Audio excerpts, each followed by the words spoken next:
My best friend accidentally deleted my master's thesis before the deadline.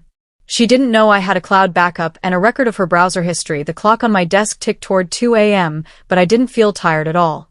I felt alive. After 2 years of sleepless nights, missed parties, and endless cups of bitter coffee, my master's thesis was finally finished. 180 pages of perfect research sat on my screen. My roommate and best friend, Samantha, walked into the room carrying a bottle of expensive red wine and 2 glasses. She looked at me with a huge, proud smile that made me feel so lucky to have her. "You did it, Rachel," she cheered, pouring the dark liquid. We laughed about the early days of grad school and toasted to my future career. The wine tasted sweet, almost like victory itself.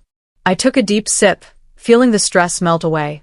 But as my vision began to blur strangely, the last thing I saw was Samantha's smile fading into something cold. I woke up with a pounding headache and the sun stinging my eyes. The apartment was way too quiet. I stumbled to my desk, my fingers trembling as I reached for my laptop. I just needed to hit submit, and my life would truly begin. But when I opened the lid, the screen stayed black. I forced a restart, my heart thumping against my ribs like a trapped bird. When the desktop finally loaded, I clicked on my thesis folder. It was empty. I blinked, sure I was dreaming, but the folder stayed white and hollow. I checked the recycle bin, hoping I had made a clumsy mistake in my sleep. It had been emptied. Every draft, every note, and every piece of data from the last 2 years was gone. Samantha rushed in, looking shocked. "Oh my God, Rachel. Maybe it just auto-deleted," she cried, but her eyes weren't crying. I didn't have time to argue or cry. I grabbed my bag and ran all the way to the university computer lab. My lungs burned and my legs felt like lead. I sat down at a terminal, my hands shaking so hard I could barely type my password. The digital clock in the corner of the screen showed that the submission portal was closing in exactly 2 hours. I tried to log into my email to find an older draft, but my account kept saying incorrect password. Someone had changed it. I tried to use the emergency recovery tools, but the system kept rejecting my requests. I felt like I was drowning in a room full of air. Samantha appeared behind me, wrapping her arms around me in a hug that felt way too tight. "It's okay," she whispered. "You'll just figure it out next semester." By noon, the portal was locked. I sat on the hard floor of the hallway, staring at a wall until my eyes hurt. Then, the notification sound on my phone broke the silence. It was an email from my advisor, Professor Miller. The words were short and cold. "Rachel, since you failed to submit your work by the deadline, you have failed the program.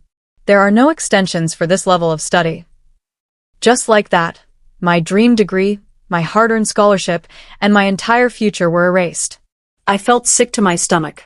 As I walked toward the exit, I heard a familiar voice around the corner. It was Samantha. She was whispering into her phone, sounding excited. "Yeah, it's done." She didn't make it. The spot is wide open now. My blood turned to ice. She wasn't sad for me, she was celebrating. I walked home in a daze, thinking about how we even got here. We met during our freshman year, and back then, Samantha was the brightest sun in the room. She was magnetic and bold, while I was the quiet, brilliant girl who lived in the library. I shared everything with her, my notes, my snacks, and my deepest secrets. I thought she was my sister by choice. I remembered one night during junior year when we were joking about the future. Samantha had laughed and said, "Rachel, if I ever sabotage you, it's only because you're too perfect. I have to keep things fair." We both laughed until we cried that night. I thought it was just a silly joke between friends. Now, standing in our dark apartment, I realized it was actually a warning I was too blinded by love to see. I needed to move, to do something other than stand in the dark. I grabbed the kitchen trash bag to take it to the chute, but it felt unusually heavy. I pulled it open, expecting food scraps, but instead, I saw white confetti. I reached in and pulled out a handful of paper. My heart stopped. It was a printed draft of my thesis, but it had been torn into tiny, jagged pieces. I sat on the linoleum floor, trying to piece a page together like a puzzle. In the bottom corner of one fragment, I saw it. A bright, reddish-pink smudge. It was a lipstick stain in the exact shade Samantha wore every single day. She hadn't just deleted the digital files, she had physically destroyed the evidence of my hard work. The betrayal felt like a physical weight crushing my chest. The next morning, I went to our shared seminar, my head held high despite the fire in my veins. I watched as Samantha walked to the front of the room to present her progress. When she opened her file, the title slide made the room spin. Her topic was ethical failures in modern research. As she began to speak, I felt a sickening sense of vertigo. Those were my arguments. That was my unique data on psychological behavior. She was using my stolen research to build her own success. She smiled at the professor, acting like a genius, while she literally wore my hard work like a new coat. I looked around the room, but everyone was nodding along, impressed. Samantha glanced at me for a split second, a tiny, wicked glint of victory in her eyes. I couldn't stay silent. After the seminar, I marched straight to the dean's office. Samantha stole my work, I told him, my voice cracking. I explained about the deleted files and the torn papers. The dean looked at me with pity, which was even worse than anger. He pulled up the digital submission records. "Rachel," he said softly, "Samantha's paper was time-stamped and uploaded 2 days ago. Your files are gone, and you have no metadata to prove you wrote that content first." She had faked the timestamps using software I didn't even know existed. She had made it look like I was the one trying to copy her. The dean sighed and closed his laptop. "Without proof, we can't act. This just looks like a desperate claim from a student who missed a deadline." 2 days later, the hammer fell.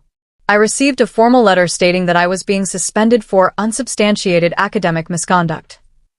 They believed I had tried to frame Samantha. My grant was revoked immediately, meaning I couldn't even afford my half of the rent. Samantha came into my room that night, her face a mask of fake sadness. She actually tried to put a hand on my shoulder. "Maybe you just need some rest, Rachel," she said. "You've been so stressed, maybe your mind is playing tricks on you." She was gaslighting me in my own bedroom. I stayed silent, staring at my desk. When she finally left, I noticed my desk drawer was slightly ajar. My emergency backup USB drive, the one I kept in the velvet jewelry box, was gone. I waited until I heard Samantha's rhythmic snoring from the other room. I didn't need the USB drive. I was a finance and data minor for a reason. I knew how to hide things. I pulled out an old, dusty tablet from under the floorboards. I logged into a private cloud account that I had never accessed from our home Wi-Fi. Samantha didn't even know it existed. I held my breath as the loading bar crawled across the screen. Suddenly, there it was. My entire thesis, every version, every citation, safe and sound. But as I scrolled through my sync devices, I saw something else. My cloud had automatically backed up a guest device that had logged into our router. It was a full backup of Samantha's laptop. I felt a cold, sharp smile spread across my face. I have the files, and now I have hers too. The hunt is beginning. If you're enjoying Rachel's journey to justice, hit subscribe for more revenge stories. I stayed up until the sun began to peek through the blinds, digging through the folders of Samantha's backed-up laptop. It was a goldmine of malice. I found the specific software she used to edit the metadata of her files, making them look older than they were. There were browser history logs with searches like how to permanently wipe a solid-state drive and fake academic timestamps. Most importantly, I found a folder labeled Rachel containing my original work, renamed and slightly edited. She hadn't just deleted my life, she had archived it as her own trophy. I sat in the dim light of the tablet, the blue glow reflecting in my eyes. I felt a strange sense of calm wash over me. I wasn't just a victim anymore. I was a hunter. I whispered, "Got you," to the empty room. The next morning, I didn't scream or accuse her. I did the hardest thing I've ever done. I acted like a broken woman. When Samantha came into the kitchen, I was staring blankly into a cup of cold tea. I let my shoulders slump and kept my voice soft and defeated. I told her she was right, that I must have had a mental break from the pressure. I even thanked her for being such a loyal friend during my suspension. Samantha's entire body relaxed. She started talking more freely, no longer watching me for signs of suspicion. She grew loud and arrogant, bragging about her upcoming success while I played the role of the harmless, shattered roommate. She thought she had won so completely that I wasn't even worth watching anymore. She was wrong. Friday night, Samantha went out to celebrate her achievements and came home stumbling drunk with her new boyfriend, Marcus. I stayed in my room, but I left my door cracked and my phone recording. I heard them in the living room, the sound of ice clinking in glasses. Samantha's voice was high and giggly, filled with a cruel pride. "I literally tanked Rachel's thesis," she bragged, her words slurred but clear. "She's so brilliant, Marcus. I had to. She'll never compete with me again now." She's too busy crying over her lost files. I felt a sting of pain, but I held the phone steady. When I peeked out, I saw Marcus looking at her with a flicker of guilt in his eyes. He saw me in the shadows, and for a second, we locked eyes. The next day, I went to work on my cloud file. I didn't just keep my thesis safe, I created a hidden poison pill inside a secret copy of Samantha's metadata. If anyone investigated her files deeply, they would find my digital signature buried in the code. While I was scanning her emails for more proof, I stumbled upon a thread that made my blood run cold. They weren't just casual messages. They were a series of private, late-night exchanges between Samantha and Professor Sterling, a senior faculty member. He wasn't just her teacher, he was her secret lover. He was the one who had helped her bypass the usual security checks for her early submission. I realized then that the betrayal ran much deeper than a jealous friend. It was a web of professional corruption. I sat at my small desk, reading through the emails. Professor Sterling had promised Samantha that he would approve her falsified paper as long as she kept him happy. He told her exactly how to word her defense so the dean wouldn't suspect a thing. He had used his power to crush my career just to keep his secret affair quiet and his favorite student on top. My hands were shaking, not from fear, but from a cold, focused rage. I wasn't just fighting a roommate anymore, I was taking on a powerful man who thought he was untouchable. This wasn't just about envy, it was a disgusting abuse of power. I saved every single email to 3 different drives. The explosion was coming, and I was going to make sure it leveled everything. The following week was a masterclass in performative cruelty. Samantha was on a high, posting constantly on social media about her hard-earned academic success. She shared photos of her smiling next to Professor Sterling, captions filled with hashtags about research grants and women in science. She even tagged me in a post, writing about how sad it was that some people couldn't handle the pressure of excellence. The comments were filled with viral praise for her, while I was treated like a ghost or a cautionary tale. I scrolled through the feed, my face expressionless. I leaned over my keyboard and typed one single, cryptic line under her most popular photo: "Truth is patient." Samantha liked the comment immediately, probably thinking it was a sign of my pathetic submission. She had no idea the clock was already ticking. The social isolation was the hardest part. Our mutual friends began to drop away, one by one. They took Samantha's side because she was the one with the bright future and the evidence of success. I was labeled as unstable and jealous. I decided it was time to leave the apartment. I packed my bags quietly while Samantha was out at a faculty gala. I moved into a tiny, cramped studio across town, but I didn't care about the space. My new roommate, Liam, was a graduate student in cybersecurity. He was quiet, wore thick glasses, and lived behind a wall of monitors. On my first night there, I showed him the cloud backup of Samantha's laptop. He didn't ask questions. He just looked at the code and whistled low. "This is messy," he said. "Let's clean it up." Liam became my silent partner in the dark. For the next 2 weeks, we spent every night hunched over shared screens, lit only by the glow of data streams. He helped me dig deeper into the encrypted partitions of the backup. We uncovered deleted chat logs between Samantha and Professor Sterling that were much worse than the emails. They were explicit, manipulative, and contained clear instructions on how to destroy my specific hard drive partitions. We found a recording of a video call where they laughed about my suspension face. Every new discovery was a coal added to the fire in my heart. Liam would occasionally look at me, his eyes soft with concern, but I just kept pointing at the screen. I was building a digital guillotine, and I needed every single bolt to be tight. In the middle of the chaos, a strange tension began to brew between Liam and me. It was born in the quiet hours of 3 a.m. over cold pizza and lines of code.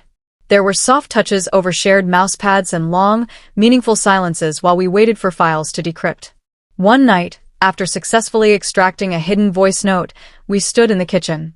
He looked at me, and for the first time in months, I felt like a person instead of a project. We almost kissed, the air heavy with a new kind of energy, but my phone buzzed on the counter. It was an email from Samantha. The subject line read, "Miss me?" She attached a photo of her new office at the university. The moment broke. I looked at Liam and shook my head. "Not yet," I whispered. "I have to finish this first." 2 days later, the invitation arrived. Samantha was throwing a massive graduation celebration at a trendy rooftop bar. She sent me a private message saying she wanted me there because forgiving you is part of my healing process. It was the ultimate power move. Liam told me not to go, but I knew I had to.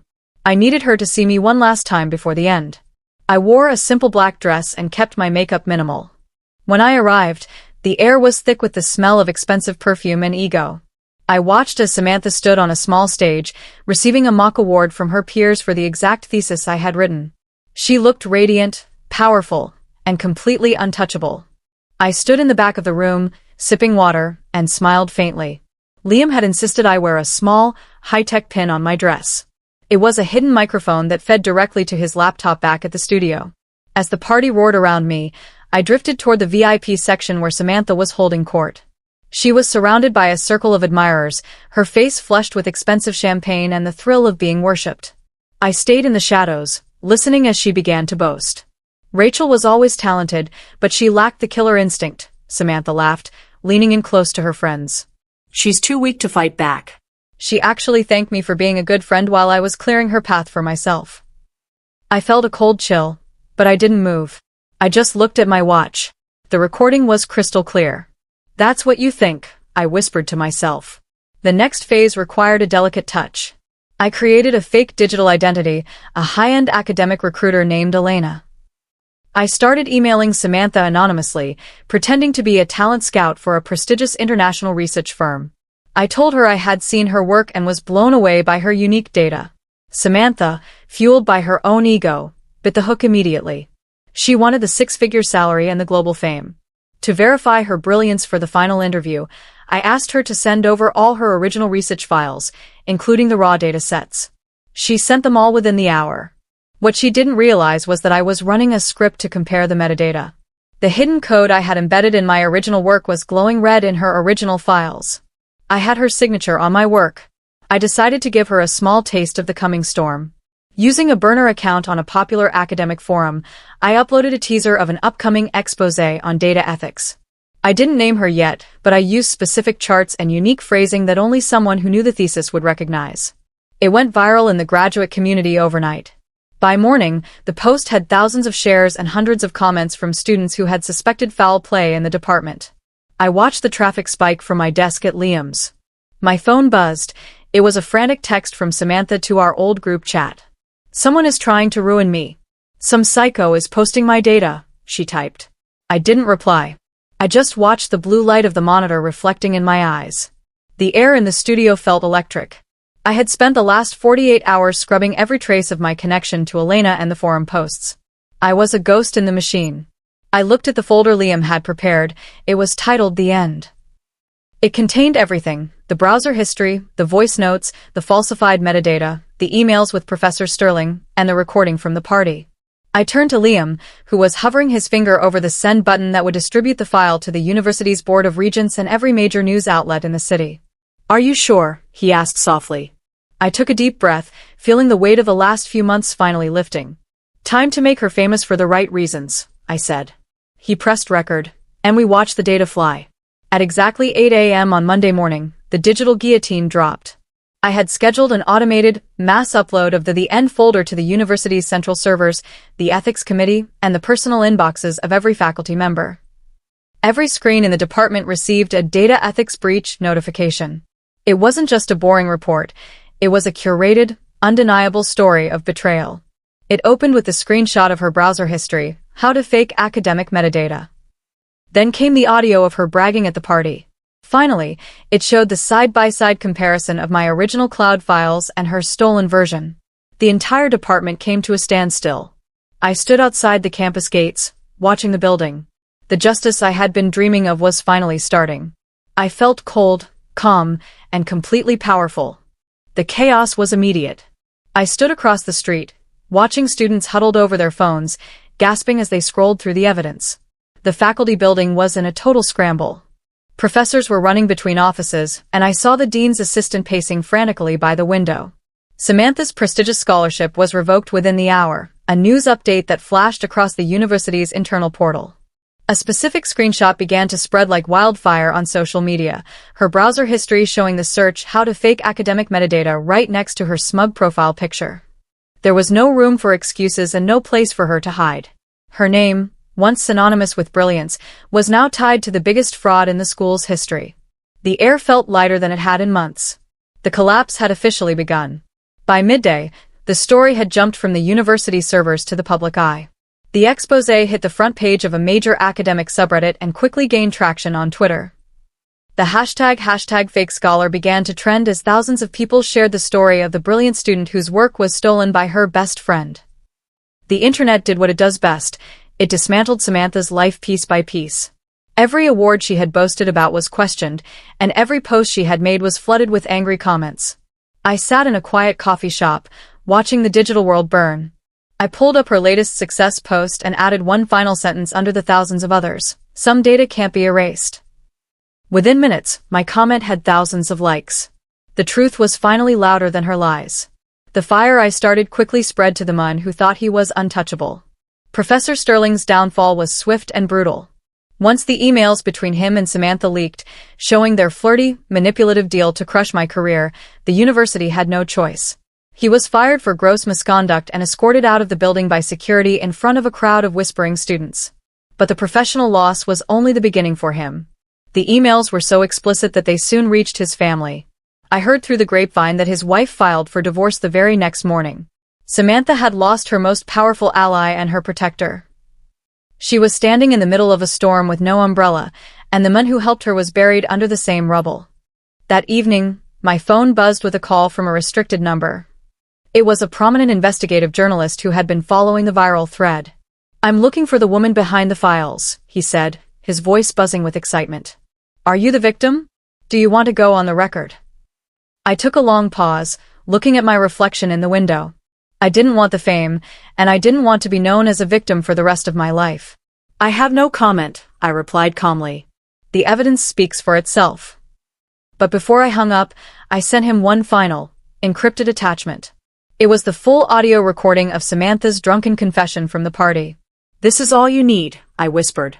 I knew that recording would be the final nail in her coffin. The backlash was total. Samantha's world was a blackened ruin. The university issued a formal statement distancing itself from her, and every corporate sponsorship she had lined up was cut within 24 hours. She tried to go live on Instagram to plead for sympathy, crying about mental health and misunderstandings, but the comments were so vitriolic she had to end the stream in seconds. She was a pariah. Liam sat next to me, his hand resting near mine as he used a burner account to post the high-quality version of her full confession under her video. People watched her admit to tanking my life while she thought she was safe. There was no coming back from that. I turned off my phone and looked at the moon. For the first time, the silence felt like peace. The pounding on my studio door started at 11 p.m. It was frantic and heavy. When I opened it, Samantha was standing there, looking like a ghost of the person I once knew. Her mascara was smeared down her cheeks, and her expensive coat was stained with rain. She pushed her way inside, hysterical. "I know it was you, Rachel. You ruined everything. My life is over," she screamed, her voice cracking with a desperate rage. I didn't move. I walked to the small kitchenette and calmly poured a cup of herbal tea. I offered it to her with a steady hand. "You deleted something that wasn't yours, Sam," I said, my voice as cold as ice. "I just restored the balance." Samantha lost it then, screaming and throwing the hot cup against the wall. I didn't even flinch. I just watched her unravel. The university didn't let her fade away quietly. As part of her expulsion agreement to avoid immediate criminal fraud charges, they demanded Samantha issue a public apology to the entire student body she had misled. A week later, a live-streamed link was sent to every student and faculty member. I watched the screen as Samantha stood at a podium in a small, sterile room. She was shaking, her eyes red and tear-streaked, looking small and humiliated. She had to read a prepared statement admitting to the theft of my research and the manipulation of metadata. Every word seemed to physically hurt her as she spoke it. I watched from the very back of the crowded lecture hall where the stream was being projected. I didn't cheer or clap. I just stood there, unblinking, witnessing her total and public destruction. While Samantha's life was ending, mine was finally beginning again. My cloud backup was officially recognized as the authentic original work by an independent digital forensics team. The dean called me into his office privately, looking deeply embarrassed. "We made a grave mistake, Rachel," he said, handing me a formal letter of reinstatement. Not only was I welcomed back to finish my degree, but the university offered me a full research grant that had been stripped from Samantha. They even offered to pay for my final semester as a gesture of goodwill. I took the letter and thanked him politely, but I didn't feel the need to smile. I had earned this through fire. The weight of the suspension was gone, replaced by the solid gold of a future I had fought to reclaim. The months following the scandal were a blur of productivity and healing. Liam and I officially became research partners, combining my data with his cybersecurity skills to study digital ethics. Our work was groundbreaking, and for the first time in years, I felt truly alive and respected. We moved into a better apartment together, a place filled with light and books. The tension between us had settled into something deep and steady, a partnership built on trust rather than secrets. Samantha had vanished from campus completely, her name becoming a whispered warning to new students about the dangers of academic greed. I stopped looking over my shoulder. I stopped checking her social media. I was too busy building a life that she could no longer touch or even imagine. 6 months after the divorce of my career and my best friend, I found myself in a small cafe on the other side of the city. As I waited for my latte, I saw a woman clearing tables in a stained apron. Her hair was dull, her eyes were tired, and she moved with a heavy, defeated slump. It was Samantha. When she saw me, she froze, a tray of dirty dishes trembling in her hands. "You destroyed me," she said, her voice bitter and hollow. I looked at her, and for the first time, I felt absolutely nothing. No anger, no pity, just a vast distance. "No, Sam," I replied softly, picking up my drink. "You hit delete first. I just made sure the world saw the empty space you left behind." I walked out into the sun. I walked out of that cafe and didn't look back through the window. There was no dramatic music, no final shouting match, and no surge of guilt. I just felt a quiet, cool satisfaction. It was the kind of peace that only comes when a debt is settled in full. As I reached my car, my phone buzzed with a news alert. The headline read, "Young scholar Rachel Whitmore publishes groundbreaking study on digital integrity." My name was finally back where it belonged, associated with brilliance and honesty rather than scandal and failure.